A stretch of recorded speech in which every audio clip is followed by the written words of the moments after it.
Palabra del Señor. Nos da mucho gusto que nos acompañes hoy. Esperamos que puedas sentirte amado y aceptado en medio nuestro. No somos un edificio, somos una gran familia. No somos perfectos, somos discípulos deseosos de amar, crecer y servir. Deseosos de amar a Dios y a nuestro prójimo. Crecer en una relación con Dios y nuestros hermanos. Y servir a nuestra comunidad, compartiendo con otros lo que Dios nos ha dado. Es nuestra visión vivir para que todos a nuestro alrededor puedan experimentar el poder de Dios, su bondad, su gracia, su fidelidad, su eterno amor y sobre todo su gran poder para restaurar. Creemos que sin importar lo que haya ocurrido en tu vida, Dios todavía tiene un plan contigo. Por eso nos alegramos de que estés aquí con nosotros, pues estamos confiados de que hoy será una nueva oportunidad para experimentar el poder de Dios. Bienvenido a tu nueva familia.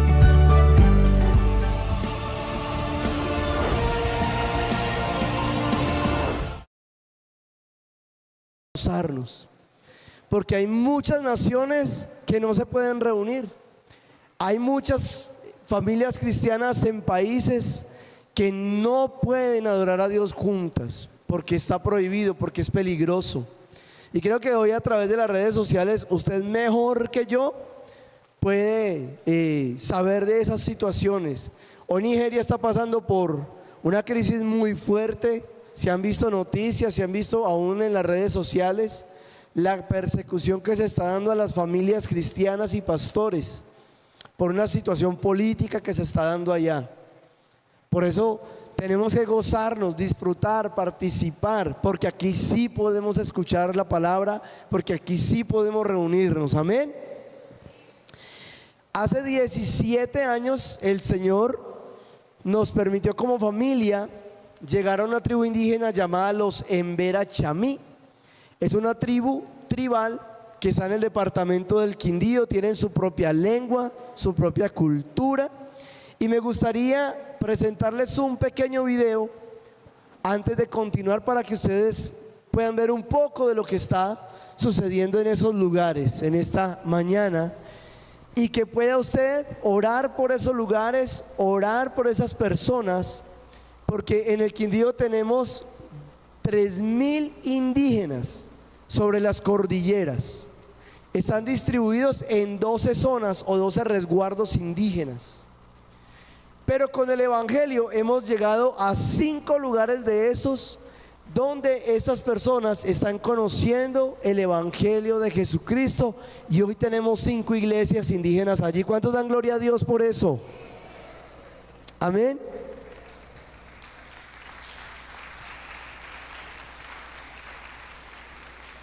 Vamos a ver este pequeño video.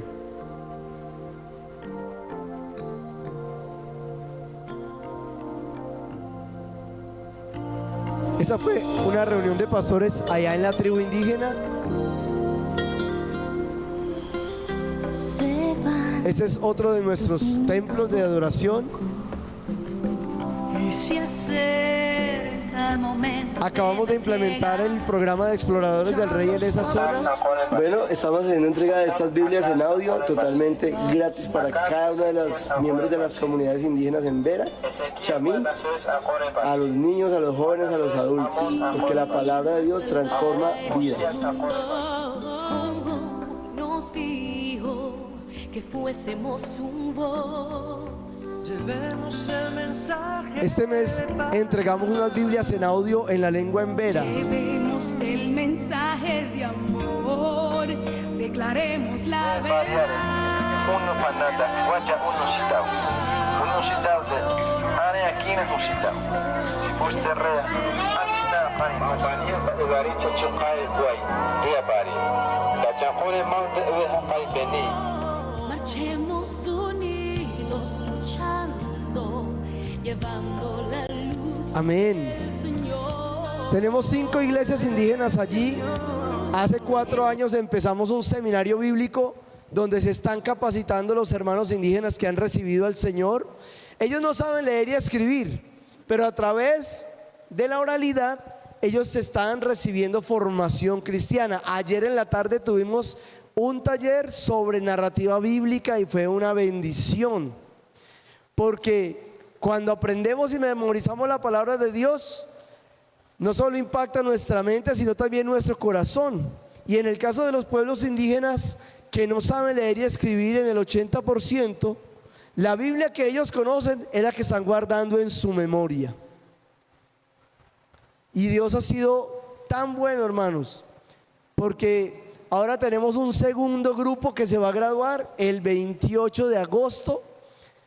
20 personas de preseminario bíblico y 3 estudiantes del nivel Universidad Global que van a graduar de su capacitación bíblica, porque la meta del misionero es formar líderes y pastores que puedan dirigir las iglesias que se están desarrollando. Pero esto lo hemos hecho gracias a la mano unida de la iglesia, gracias a todos los que oran, a los que ofrendan, para que esto sea posible, hermanos. Los misioneros vamos en el nombre de Jesús, pero con la iglesia somos un solo equipo. ¿Cuántos dicen amén?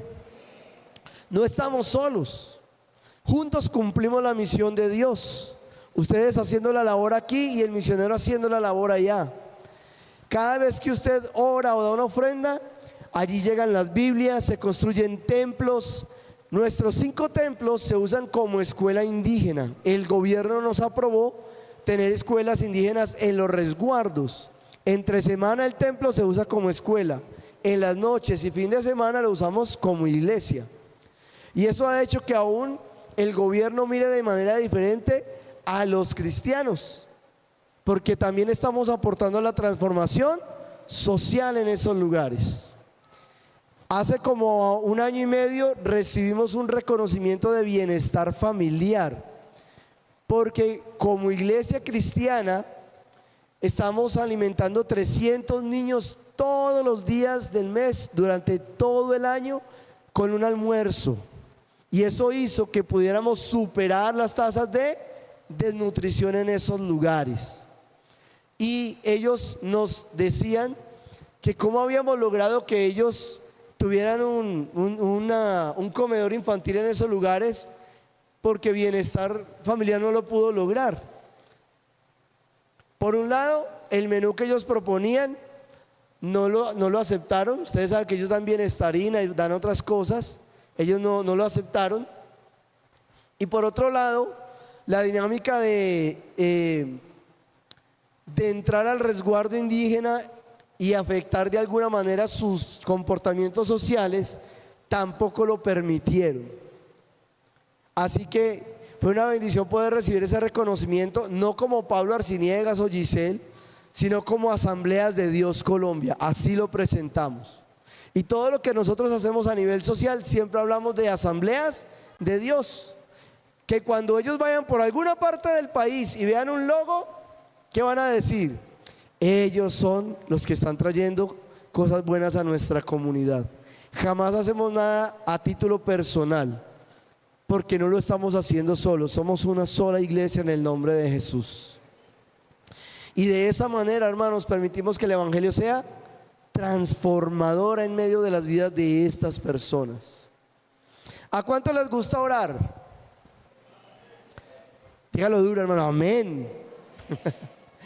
Pues les tengo una buena noticia. Voy a pedirle a mi hermana si me puede pasar una imagen. Dios puso en el corazón de mi esposa el año pasado escribir un libro de oración. Se llama 30 días de oración por las personas de las montañas. Y tenemos ese libro que la idea es que cada día pueda usted leer una historia. Ahí es testimonios en ese libro. Hay experiencias de lo que pasa en el campo. Usted aprende de misiones, pero también hay peticiones de oración, donde usted puede generar una dinámica con su familia, con sus hermanos, de leer juntos el libro y orar por lo que está pasando entre las montañas. Hay 2 formas de acceder al libro. Uno, a través de este QR, para saber quién está interesado. O 2, a través de la pastora o el hermano Alex. Si alguien está interesado en el libro, se puede acercar a ellos para solicitarle la posibilidad del libro. Este libro está muy, muy especial, hermanos, porque con él usted aprende sobre la cultura indígena, pero también observa testimonios de lo que Dios está haciendo en esos lugares pero también puede orar. ¿Qué tal poder dedicar un solo mes de oración por los pueblos indígenas de Colombia, entendiendo qué significa eso? Cuando usted lee va a entender, por eso estamos orando por estas situaciones. Y que usted pueda de primera mano conocer qué está pasando en cada lugar donde el Señor está levantando el evangelio entre las montañas de nuestro país. Amén.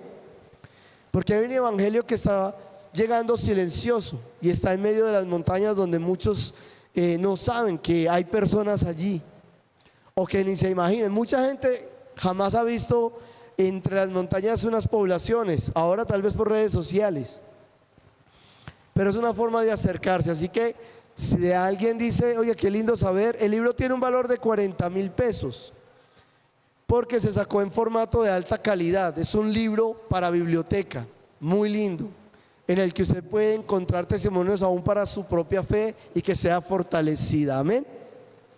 ¿Qué tal si esta mañana oramos por la palabra del Señor? Que Dios hable a nuestro corazón, que seamos edificados.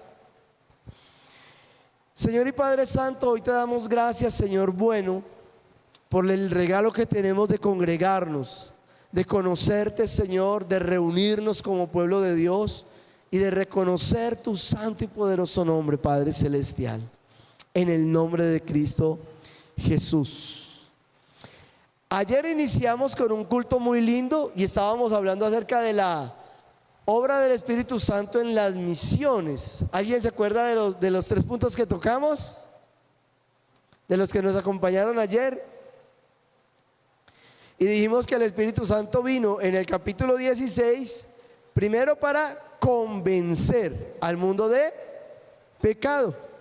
A eso vino el Espíritu Santo, para eso lo envió el Señor Jesucristo. La segunda razón que tocamos es que el Espíritu Santo vino a conducir hacia Cristo a los que han sido convencidos de pecado. Y lo tercero que hablamos ayer es que el Espíritu Santo vino para continuar la obra del Espíritu Santo a través de cada uno de nosotros. ¿Cuántos dicen amén? Según Hechos 1:8, nos dio poder para ser testigos. Y continuar la obra del Espíritu Santo a través de nuestra vida implica que continuamente tenemos que crecer en comunión con Dios. ¿Qué debemos hacer? Crecer en comunión. Y es de lo que quiero hablarles en esta mañana con la dirección del Señor Jesucristo. He titulado esto Crecer en la dirección correcta. Dígale a su hermano de enseguida: tienes que crecer en la dirección correcta. Todos los días usted y yo estamos aprendiendo. Todos los días usted y yo estamos experimentando situaciones que nos permiten crecer de alguna manera, pero también que prueban nuestra fe. Es una bendición poder levantarnos y saber que no está pasando nada en nuestra vida, que tal vez no hay retos o que tal vez nuestra fe no está siendo probada. Sin embargo, hay momentos, hermanos, en que cuando esas situaciones vienen a nuestra vida es porque Dios tiene un propósito para hacernos crecer en algún área que necesitamos crecer. Y en ese orden de ideas, si usted me acompaña a la carta de segunda de Pedro, capítulo 3, hay un texto bíblico ahí con el que Pedro cierra, que me llamó mucho la atención y que el Señor me permitió acercarme a ese texto para observar lo que Pedro habla acerca del crecimiento. Dice la palabra del Señor del 17 al 18: así que vosotros, oh amados, sabiéndolo de antemano, guardaos, no sea que arrastrados por el error de los inicuos, caigáis de vuestra firmeza. Antes bien, creced en la gracia y el conocimiento de nuestro Señor y Salvador Jesucristo. A Él sea la gloria, ahora y hasta el día de la eternidad. ¿Cuántos dicen amén? Esta carta me llama mucho la atención porque quien está aquí escribiendo es el apóstol Pedro, pero ya no el Pedro impulsivo, el Pedro joven que hacía las cosas a la carrera, sino ese Pedro maduro, sabio, anciano, que está aconsejando a la iglesia. Si podemos recordar algunos de los hechos de nuestro hermano Pedro, dice en la escritura que Pedro tuvo algunas experiencias que hicieron que a pesar de su joven fe creciera en el conocimiento del Señor. La primera de ellas, según la cronología de los evangelios, fue cuando caminó en el agua. ¿Cuántos recuerdan ese hecho? Imagínense a ese Pedro joven, impulsivo. Recuerden que él era de un carácter recio, fuerte. Y en una noche hubo una tormenta y estaban en un barco con Jesús. Estaban en un barco los discípulos. Y los discípulos se asustaron. Pero a lo lejos vieron una sombra, ¿recuerdan? Y que era Jesús. ¿Y qué le dijo Jesús a Pedro? ¿Qué le dijo Pedro a Jesús? Si eres tú, Señor, haz que yo qué, vaya y camine sobre el agua. Oiga, este era un discípulo atrevido. Yo hubiera dicho, Señor, si estás ahí, no nos dejes ahogar. Pero Pedro era más atrevido, le dijo, Señor, si eres tú, haz que yo camine sobre el agua. Y sabe lo lindo del Señor, no lo juzgó, no lo señaló, sino que le dijo, ven, camina. Y Pedro sale de la barca, pero su fe débil, su fe temerosa hace que se empiece a hundir en el agua. Y el Señor luego le da la mano. ¿Y qué le dijo a sus discípulos días después? Incrédulos, les dijo. Si usted sigue leyendo ese texto que está por allá en Mateo 14, 28 en adelante, les dijo incrédulos después. Pero luego Pedro tuvo otra experiencia con Jesús. Fue el único que pudo reconocer a Jesús como el Cristo. ¿Recuerdan cuando el Señor le pregunta a los discípulos? La gente dice que tú eres Elías, otros dicen que eres un profeta. Y se levanta ¿quién? Pedro, el aguerrido, el atrevido, y le dice, tú eres el Cristo, el Hijo de Dios. Y ahí vemos a un Pedro que está cambiando, que está madurando su fe. Ya no fue el hombre temeroso que se estaba hundiendo en el agua, sino un hombre que se atrevía, que hablaba, que abría sus labios. Y le dijo, Señor, la gente dice eso, pero tú eres el Cristo, el Hijo de Dios. Fue el único de los discípulos que se atrevió a hablar, que se atrevió a decir y a reconocer al Señor desde su naturaleza divina. Los demás guardaron silencio. Pero luego vemos a un Pedro que en su valentía el Señor le dice, Pedro, de cierto te digo que en mi crucifixión tú me vas a negar 3 veces. ¿Y qué le dijo Pedro? No, Señor, ¿cómo se te ocurre? Yo jamás te negaré. Pero pasa el evento y ustedes ya sabemos el resultado final porque hemos leído la historia. Y Pedro lo niega 3 veces. Sin embargo, Jesús, luego que resucita, lo cita en un lugar. ¿Recuerdan? Por allá en Juan capítulo 21 usted lee la historia donde Jesús cita a los discípulos y le dice a uno de ellos, dile a Pedro que lo necesito. ¿Usted cómo cree que reaccionó Pedro cuando el Señor lo llama después que lo había negado, hermanos? La Biblia no nos narra ni las emociones ni la cara que hizo Pedro. Lo que sí nos narra es que Pedro llegó a ese encuentro. Jesús restaura su corazón. Jesús lo recibe con amor. Y le dice el Señor, Pedro, ¿me amas? ¿Y qué le dijo? Pastorea mis ovejas. Y cuando le pregunta la tercera vez, hermano, esto es algo que ya hemos leído, ¿Qué le contesta Pedro? Ya con tristeza: Señor, tú lo sabes todo. Y Jesús le responde otra vez y le dice: pastorea mis ovejas. Pero luego de estos eventos, hermano, vemos a un Pedro que se levanta y en su primera predicación le predica a 3,000 personas. Ya no vemos al Pedro aguerrido pero que comete ciertos errores, sino un hombre que enfrenta y acepta el propósito de Dios para su vida. Vemos a un Pedro que está dispuesto a hablar. Ya Jesús no estaba. Ahora le tocaba a los discípulos enfrentar a las multitudes. Le tocaba a los discípulos a enfrentar al pueblo romano, al gobierno romano. Le tocaba a los discípulos ser la cara visible de la obra de Cristo. ¿Cuántos aquí son la cara visible de la obra de Cristo? Amén. Diga amén, hermano, porque en el momento que su familia supo que usted era cristiano, ¿qué dicen ellos? Vea, es que cristiano. Cuando usted hace algo bueno, nadie dice nada, pero cuando usted hace algo medio malo, ¿qué dicen? Y va a la iglesia. No sé si a mí me ha pasado. Somos la cara visible de la iglesia. Queramos o no queramos, en el momento que recibimos a Jesús y que cruzamos esa puerta y que la gente sabe que somos parte de la iglesia. Ahora vemos a un Pedro que le predica a multitudes, 3,000 personas. Luego vemos a un Pedro que sanó a un cojo cerca a un templo.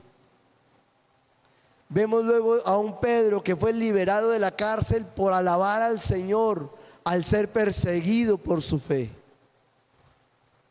Pero en esta carta vemos a un Pedro ya mayor, anciano, que tiene la madurez de la fe para hablar a la iglesia y aconsejar a la iglesia. La segunda carta de Pedro fue escrita para esos creyentes que fueron perseguidos y fueron dispersos por toda Asia Menor. Y Pedro escribe esta carta desde la iglesia que él pastoreaba. Él pastoreaba una iglesia en Babilonia, ¿sabía eso? Él era el pastor de la iglesia naciente de lo que conocimos como Babilonia. Y desde ahí le escribe a los creyentes y envía las cartas, porque estaban llegando falsos maestros, porque la persecución romana estaba llegando, porque diferentes grupos sociales estaban atentando contra el testimonio de la iglesia. Y Pedro les advierte en los dos capítulos anteriores sobre todo lo que estaba sucediendo. Y el último consejo que les dice es este pasaje: antes bien, crezcan. ¿En qué? En gracia, en el conocimiento de nuestro Señor Jesucristo, en el conocimiento de Cristo como Salvador, para que a Él sea reconocida toda la gloria.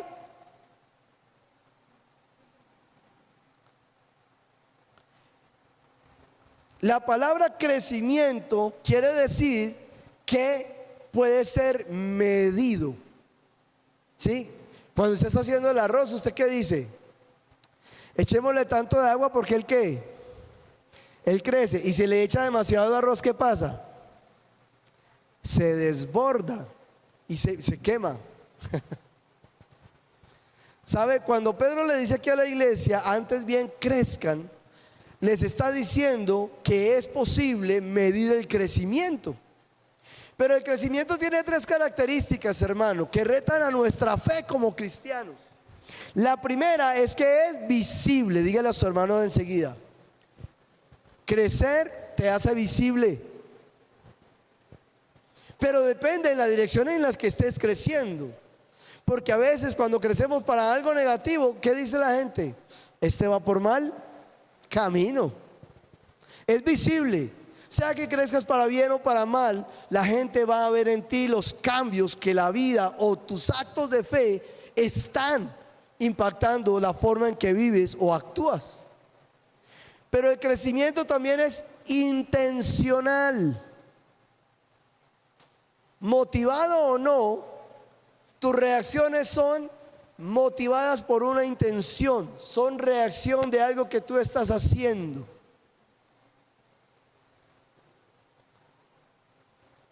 Pero cuando crecemos en la dirección correcta, todo tu esfuerzo intencional es visible a los que nos rodean.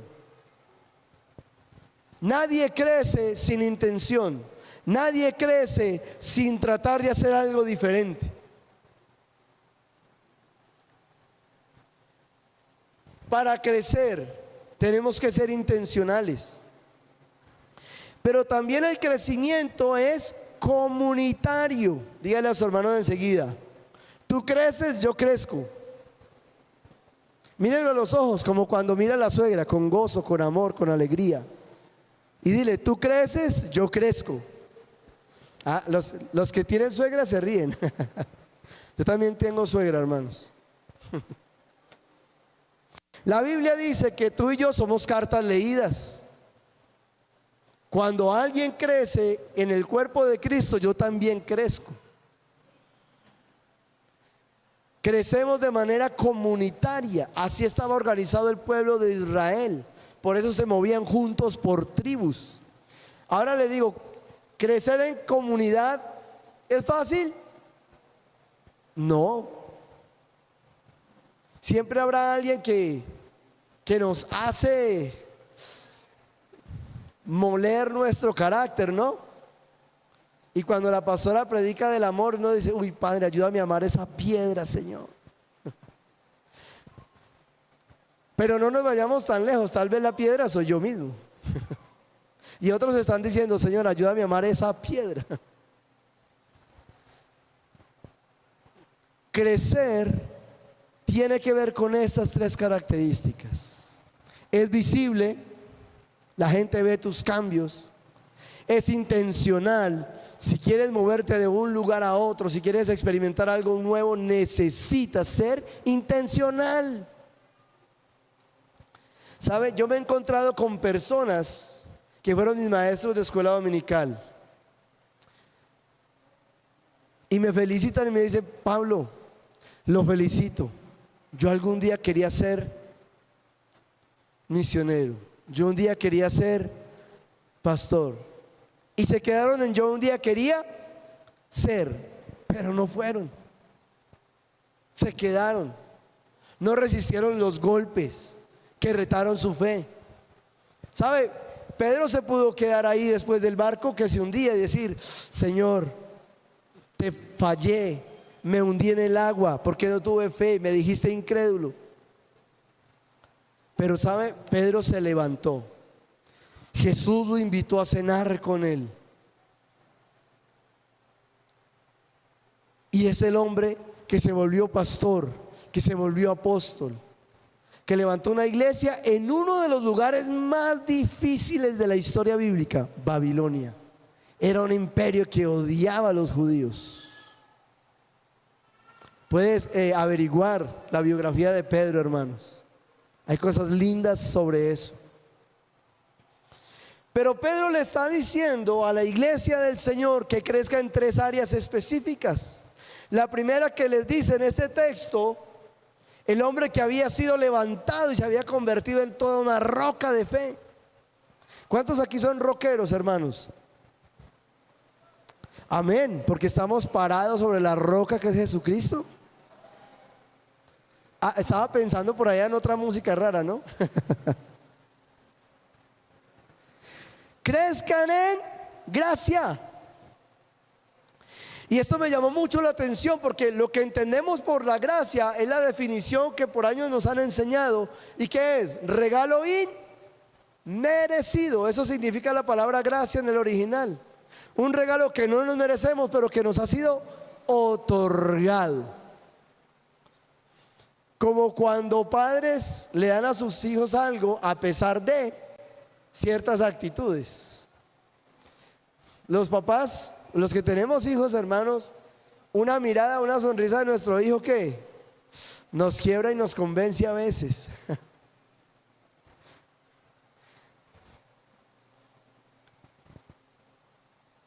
Pero ¿cómo podemos crecer en la gracia? Piense eso por un momento. Yo me lo pensé, cuando estoy mirando el texto y dice Pedro, crezcan en la gracia. ¿Cómo crece uno en la gracia? ¿Usted lo ha pensado? Yo en el inmediato dije, Señor, llorando más en el culto, levantando las manos y arrodillándome mientras está en la alabanza. ¿Cómo crece uno en la gracia?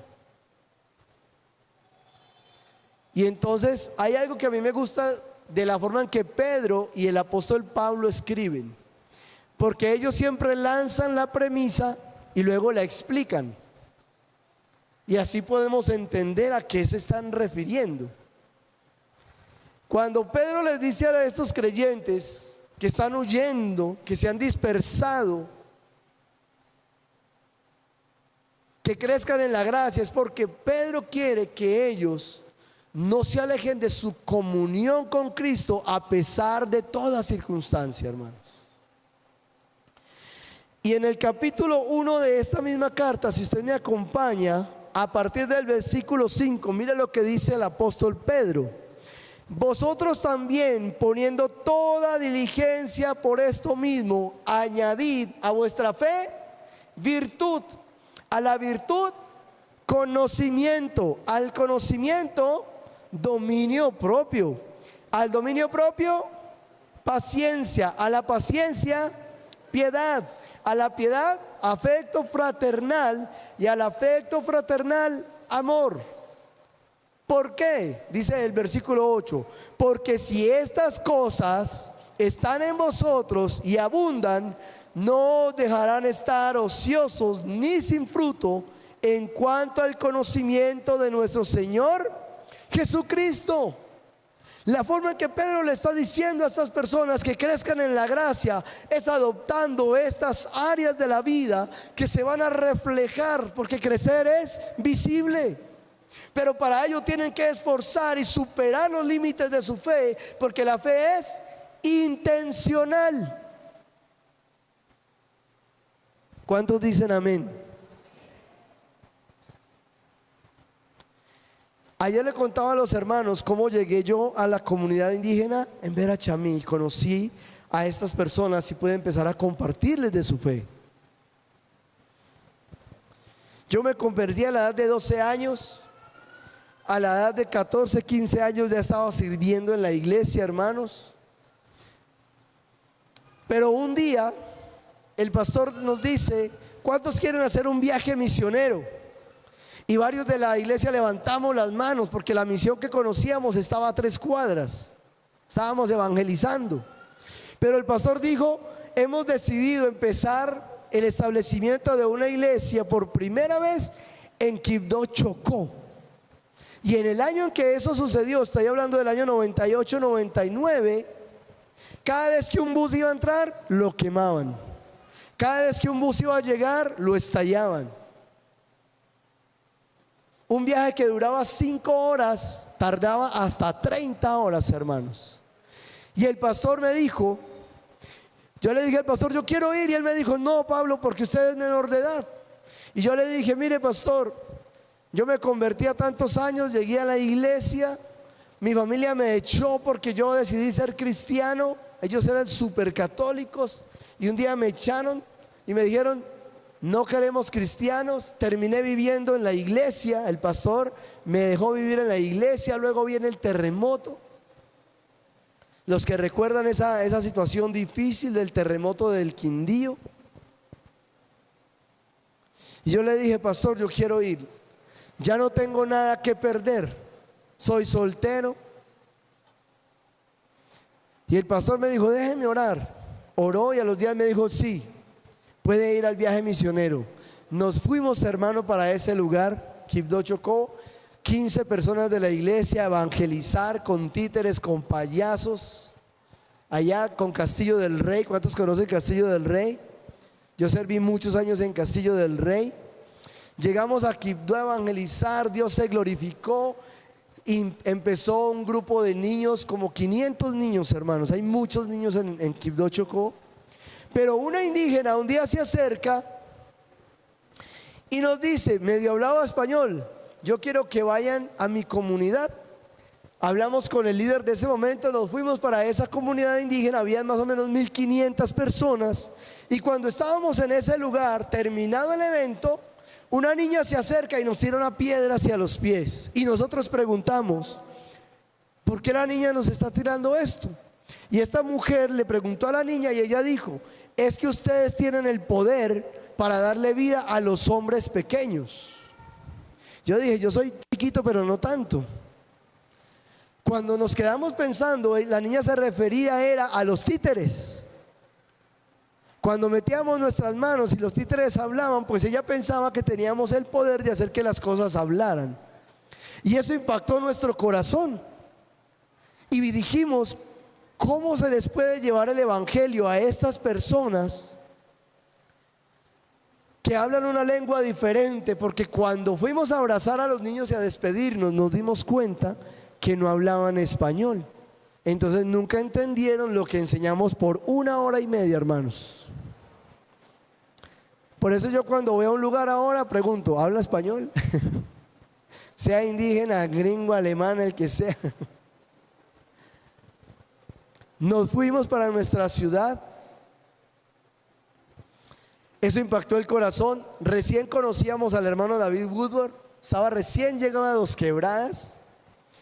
Y yo fui corriendo porque hablé con mi pastor y me dijo, hermano, yo no sé de eso, nada. Pero por ahí llegó un gringo, si quiere pregúntele a él, me dijo. Él venía a Dos Quebradas y empezó el seminario bíblico en Armenia. Y yo le pregunté y él me dijo, lo que acabas de experimentar se llama misiones. Yo nunca había escuchado otro idioma. En esa época no existía YouTube ni Facebook, hermano. Yo nunca había salido de mi ciudad. Jamás había visto una Biblia en otro idioma. Y el hermano me empieza a explicar de misiones y a hablarme y a hablarme. Y un día me dice, Pablo, ¿por qué no entras al seminario bíblico? Vamos a dar introducción a misiones y hechos de los apóstoles. Y yo empiezo a estudiar y empiezo a entender lo que eran misiones. Pasan los años, Dios me lleva a vivir a Bogotá. Y cuando llego a Bogotá, empiezo a despertarme llorando, soñando con la niña. Y yo oraba y le decía, Señor, envía misioneros allá.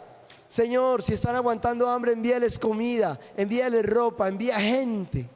Pero por casi 3 meses, hermano, yo me despertaba llorando, soñando con la niña.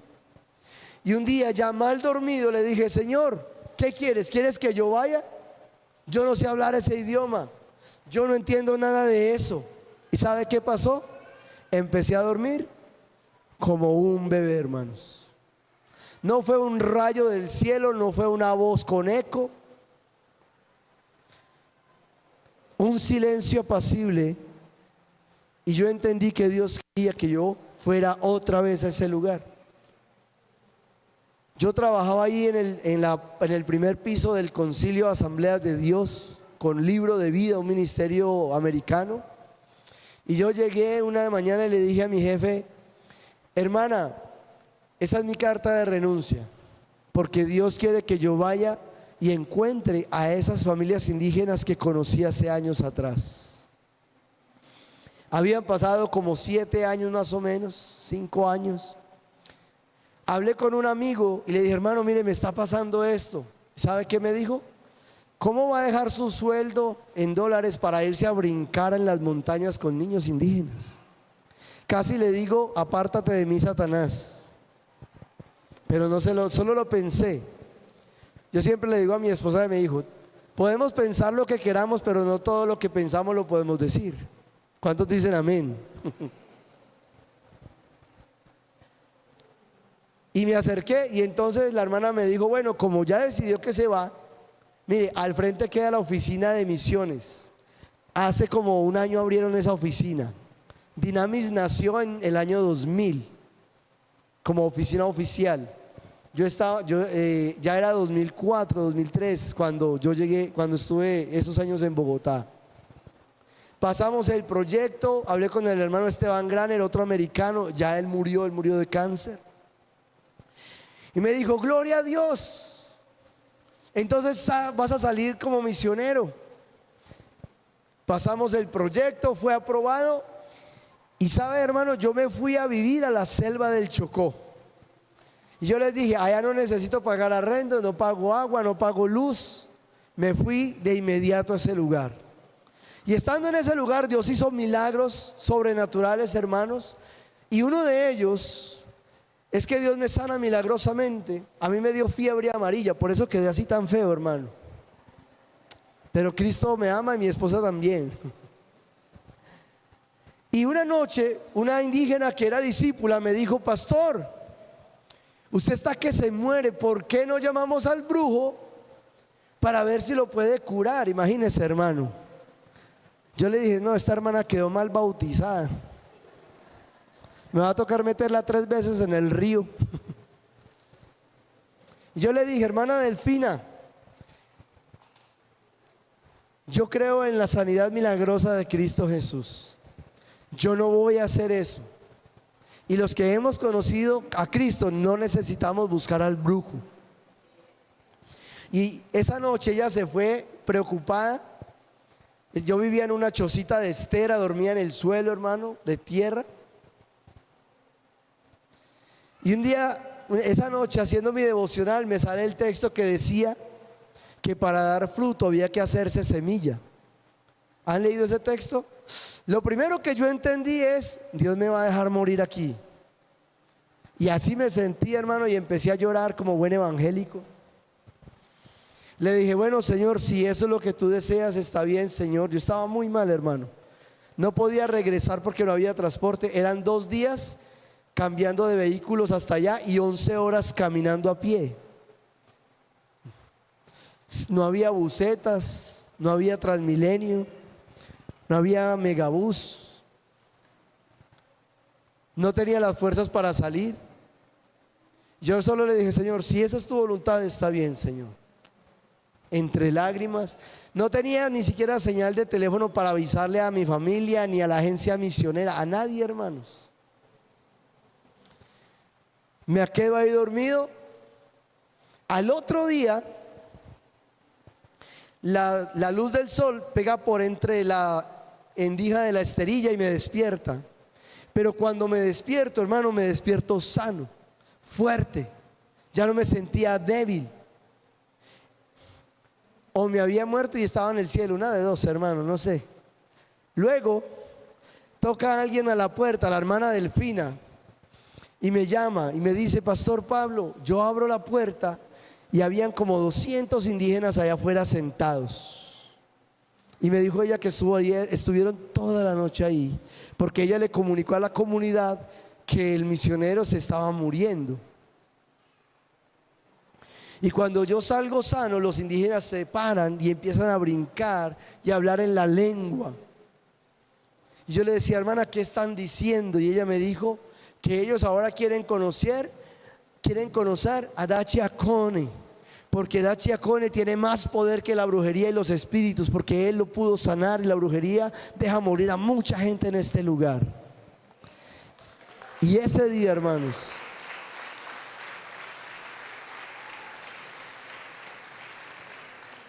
los indígenas esa semana reciben a Cristo, van y cortan palma.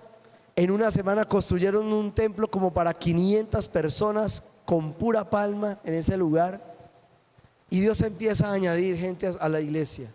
Ellos empiezan a ser restaurados, a ser transformados, a experimentar lo que Pedro estaba enseñando aquí.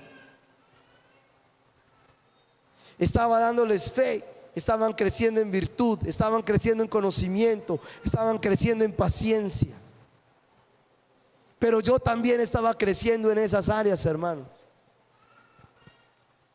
Todos los que hemos conocido al Señor vamos a crecer en la gracia, pero eso implica que para que crezcamos vamos a tener que experimentar momentos difíciles que nos obliguen a que nuestra fe sea probada, que nos enseñen a ser pacientes con las respuestas de Dios. Siempre y cuando obedezcamos lo que Dios solicitó de nosotros. No hay otra manera, hermano. Si usted le dice al Señor, Señor, ayúdame a ser paciente, créame que va a venir un momento en el que Dios le va a hacer pasar por una situación que le ayuda a crecer en paciencia. Y así va a pasar con la fe, y así va a pasar con el afecto fraternal. ¿Cuántos dicen amén?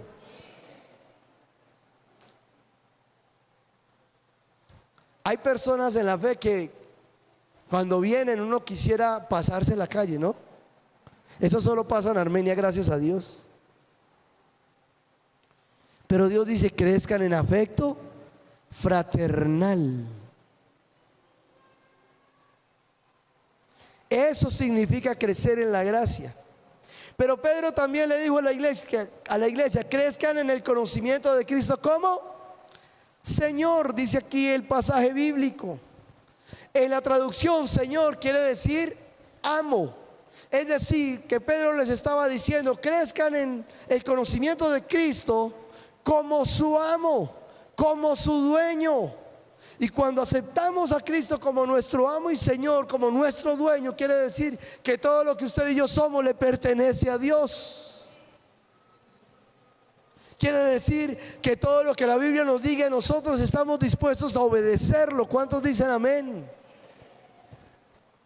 Hay pasajes bíblicos en la Biblia que uno quisiera pasar de largo. Por ejemplo, este pasaje que dice, si te pegan en una mejilla, pon la otra.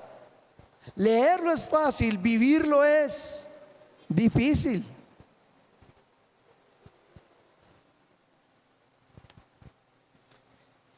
Hay un indígena, se llama Julio. Este hermano empezó a ir al seminario bíblico, pero llegaba borracho. Llegaba con machete en la mano y si usted le decía algo, sacaba el machete.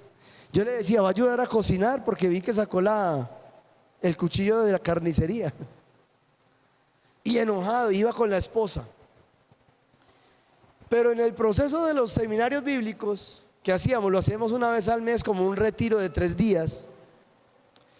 Dios empezó a tocar el corazón de este indígena, hermanos. Y él empezó a ser transformado por el poder de la palabra. Ya no llegaba borracho, se estaba aprendiendo las historias bíblicas de memoria, porque él no lee ni escribe. Cuando yo iba a hablar o a contar una historia, él decía, yo ya me la sé, porque hace 3, 4 años nos regalaron esas Biblias en audio y se las dimos a los indígenas y ellos la escuchan todo el día mientras están en el monte y van aprendiendo y memorizando la Biblia. Y Julio fue transformado por el poder de la palabra, hermano. Y este hoy es un hombre que le entregó a su vida, le sirve y es predicador entre las montañas. A todo el que se encuentra en el monte, él le comparte de Jesús. Les cuenta su testimonio y mucha gente recibe al Señor gracias a la vida del hermano Julio. Se graduó el año pasado del seminario. Duramos casi 4 años en ese proceso de estudio. Ahora el 20 de agosto se gradúan 20 indígenas más.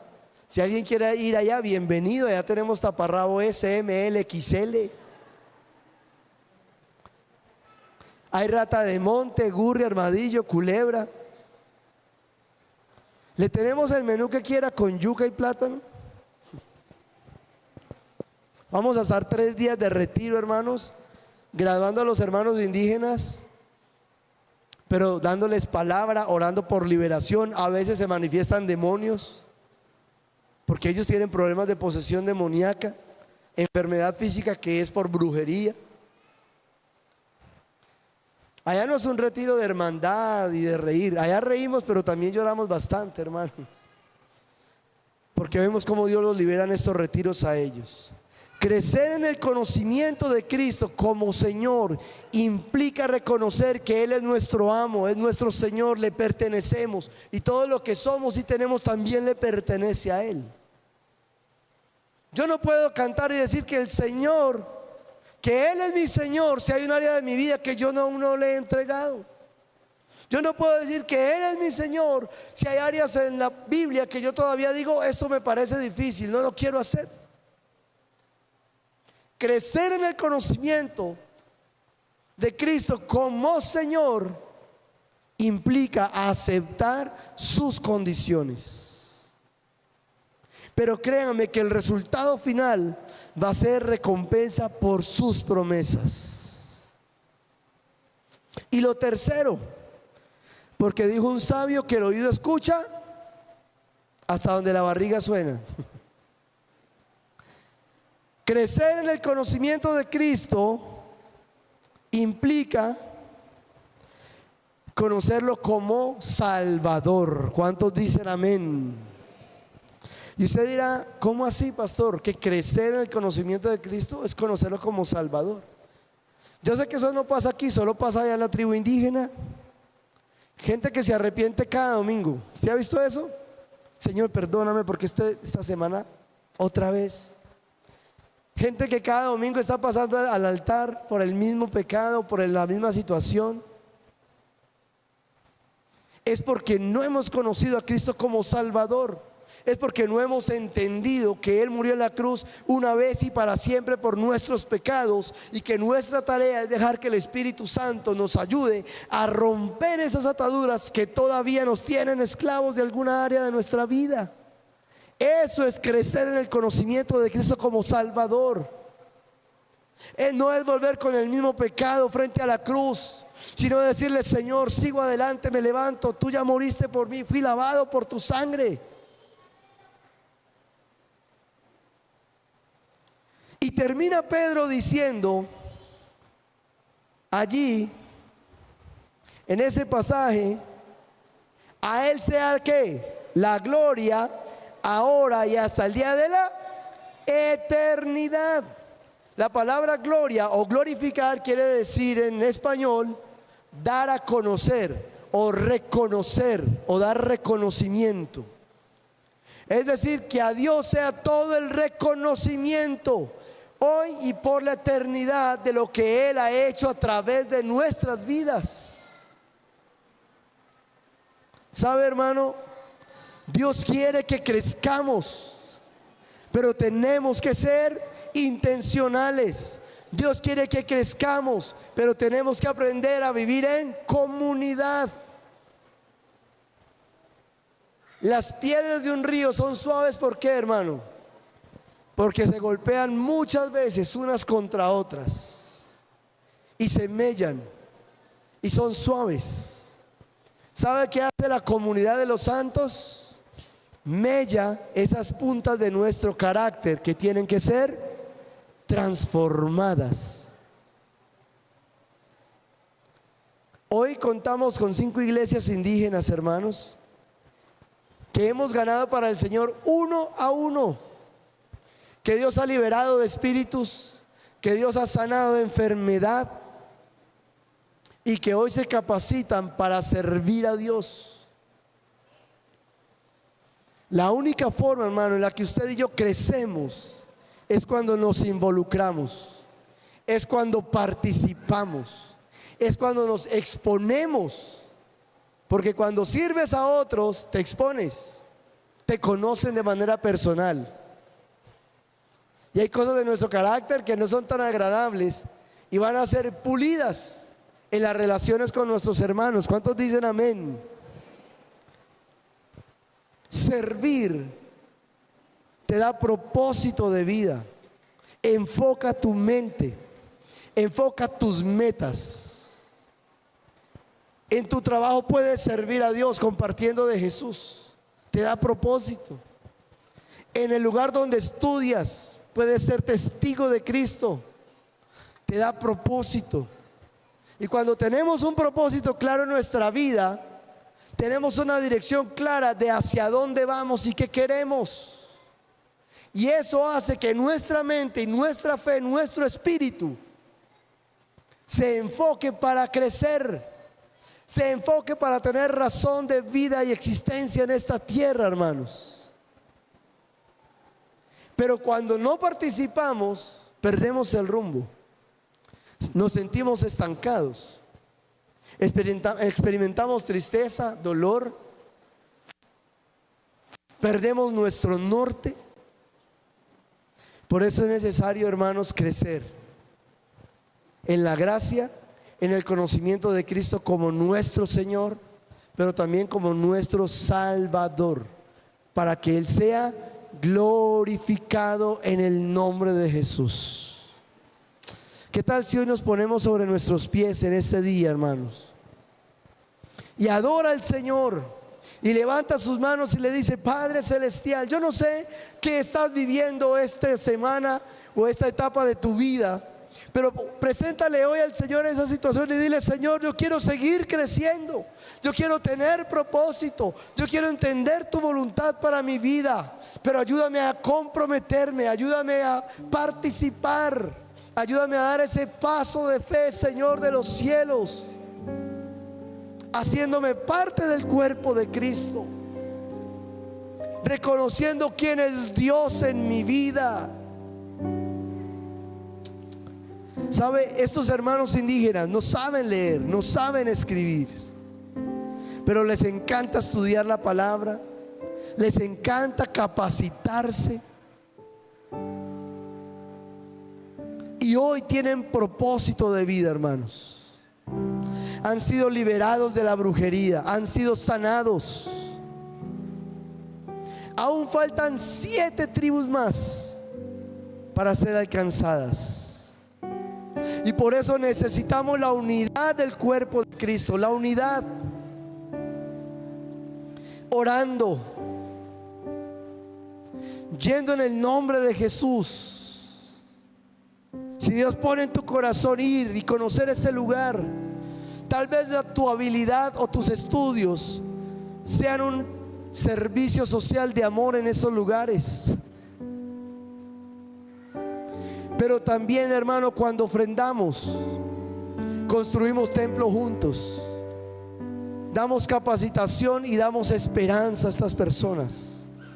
Gracias a la mano unida de la iglesia, cada mes se entrega media tonelada de alimentos para alimentar 300 niños, hermanos.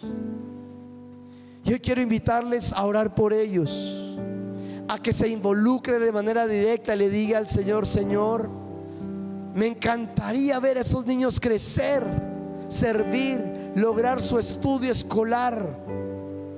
Tenemos 5 escuelas aprobadas por el Ministerio de Educación en los templos indígenas, hermanos. Pero no lo hemos hecho solos. Ha sido el corazón de la iglesia acompañándonos. Y hoy quiero invitarte de todo corazón a que le digas: Señor, permíteme involucrarme. Yo también puedo ser parte, ayudar, transformar. Porque cuando Cristo venga por su iglesia, lo único que vamos a llevar al cielo son las almas que salvemos en el nombre de Jesús. Lo terrenal se va a quedar, hermanos. Lo material no va a ir al cementerio siquiera. Pero sí podemos usar nuestros recursos para transformar vidas. Amado Señor, hoy presento tu iglesia, presento a la esposa de Cristo, y te pido que cada día les permitas crecer en la gracia, les permitas crecer en el conocimiento de Cristo como Señor, rindiéndose a Él, pero también conociendo a Cristo como Salvador, entendiendo que sus pecados ya fueron perdonados, que pueden dar un paso más, ir una milla más. Padre Celestial, yo te doy gracias por cada hermano y hermana, Señor, al que tú has hablado en este día, al que tú le has devuelto una razón de ser. Hermano, sal de tu estancamiento, sal de tu comodidad y atrévete a involucrarte en la iglesia, en el cuerpo de Cristo. Y créeme que tu vida nunca será igual. Dios te va a sanar mentalmente, emocionalmente, físicamente. Te va a dar propósito y razón de ser. Y Shabakanda Rabetore Biastolere Basheketara Masandere Bakei, Padre. Espíritu Santo, llena hoy tu iglesia. ¿Y qué tal si hoy lo adoramos juntos? Si nuestro hermano nos guía en una adoración y le adoras al Señor y le dices: Padre, aquí estoy para ti, Jesús. No quiero un culto más, quiero una experiencia verdadera.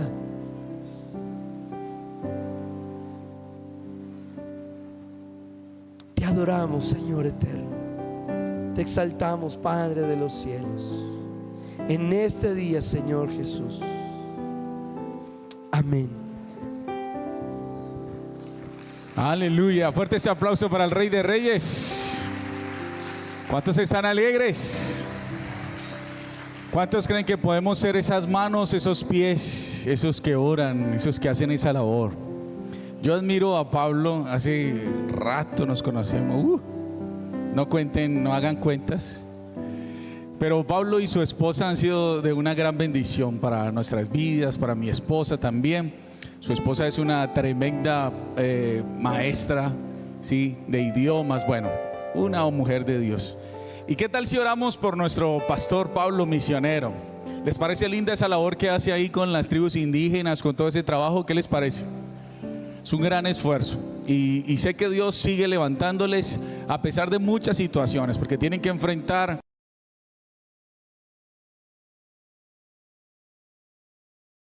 que el Señor los tiene con bien. ¿Podemos orar por él? ¿Se acuerda el lema que tenemos? Somos bendecidos para bendecir. Voy a pedirle a su hijo, venga por acá, compañero.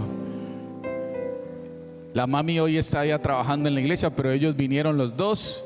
Y vamos a orar por esta linda familia. Sí, mira, este es el pequeño hijo grandote ya de ellos. Y vamos a orar. Extiendan sus manos hacia ellos. Vamos a bendecirles en esta mañana. Padre Celestial, en esta hora tu iglesia hoy ha recibido la palabra, el consejo y también el llamado, Señor, a seguir anunciando las buenas nuevas de salvación. Te doy gracias por la vida de Pablo, de su esposa Giselle, de su hijo. Gracias, Señor, por la bendición que tú le has dado en este terreno que no es fácil, que no cualquiera, Señor, pone el corazón, la vida. Él hablaba de ese lindo versículo de que tenemos que ser como esa semilla que se siembra, que hay que entregar. Él ha entregado su vida, sus años, su fuerza, aún su familia la ha entregado, Señor, para el servicio. Hoy yo sé que tú estás recompensándole y le recompensarás aún más grande. Por eso hoy como iglesia oramos por ellos. Bendice esta linda familia. Guárdala en medio, Señor, del campo, de todo ese trabajo, de todo ese esfuerzo. Guárdalos de todo peligro, toda brujería, toda hechicería, toda cosa contraria que quiera venir contra ellos. Lo rechazamos en el nombre de Jesús. Declaramos tu protección, tu cuidado, cada día más tu sabiduría, cada día más tu amor, cada día más tu unidad, cada día más tu unción sobre ellos, Señor. Cada que ellos hablen la palabra, un poder maravilloso salga, Señor, de sus corazones, porque tu Espíritu Santo está sobre ellos, en cada palabra, en cada oración, en cada paso que ellos dan, en cada hombre o mujer, Señora, que llevan el Evangelio y es una familia y una persona transformada. Gracias, guárdales. Hoy les bendecimos, Señor, porque Él nos ha bendecido. Le bendecimos a Él y a su familia y la congregación. Gracias, Señor, por este tiempo. También gracias, Señor, por cada hermano, por todos los que hemos hoy recibido esta palabra. La aceptamos, Señor, recibimos el consejo. Te pedimos que podamos ponerla en práctica también en este tiempo. Salimos de ese lugar, mandó de tu presencia, porque tu presencia siempre nos acompaña. Dirígenos, guárdanos en todo momento. Te adoramos y te bendecimos en el nombre de Jesús. Y la iglesia dice amén y amén. Dele ese fuerte aplauso al Rey de Reyes. Gracias, Pastor Pablo. Los que confían en Jehová son como el monte de Sión, que no se mueven sino que permanecen para siempre. Como Jerusalén tiene montes alrededor de ella, así Jehová estará alrededor de su pueblo. Así Jehová estará alrededor de su pueblo.